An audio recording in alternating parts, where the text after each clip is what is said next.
هما الإخوان شوفوا الخيرات، شوفوا الخيرات ما شاء الله، مباشرة من الطريق الرابطة ما بين إجران وزايدة إقليم ميدلت.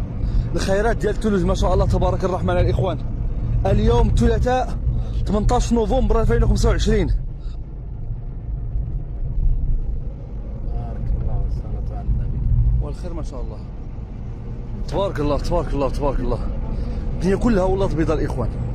تولوز على عد الشوف مع أجواء باردة جدا، سبحان الله العظيم. عرفات مرتفعات الأطلس المتوسط والعالي يوم ثلاثاء 18 نوفمبر أول تساقطات ثلجية مهمة، وهذا الشيء بعد فترة طويلة ديال الجفاف. هذه المشاهد الساحرة وبالخصوص في الطريق الرابطة بين تمحضيط وإفران خطفت الأنظار وأثارت الفرحة والتفاؤل بين المواطنين. وثق بعض المواطنين مقاطع فيديو تداولت على نطاق واسع كتبين أن مناطق بحال جبال الهبري ومشليفن وأزلال لبست الرداء الأبيض الناصح، وهذا الشيء من بعد ليلة عرفات انخفاض كبير ومحسوس في درجة الحرارة.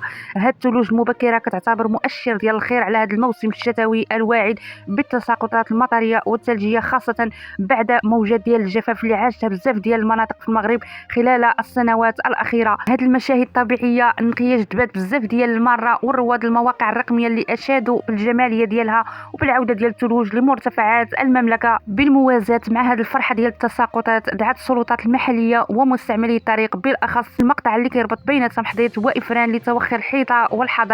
هذا التحذير كيجي بسبب احتمال تشكل جليد في الساعات الاولى ديال الصباح وانخفاض مدى الرؤيه، وهذا الشيء كيتطلب المزيد من اليقظه اثناء القياده لتجنب حوادث السير. هذه البدايه الموفقه للموسم الشتوي كتبقى بادره امل وفرحه للمغاربه خصوصا الفلاحين. كنتمنوا انها التساقطات تستمر باش تعزز الفرشه المائيه وتساهم في احياء القطاع الفلاحي. هنا وصلنا لنهايه العدد، شكرا لكم على حسن المتابعه، دمتم في امان الله والى اللقاء.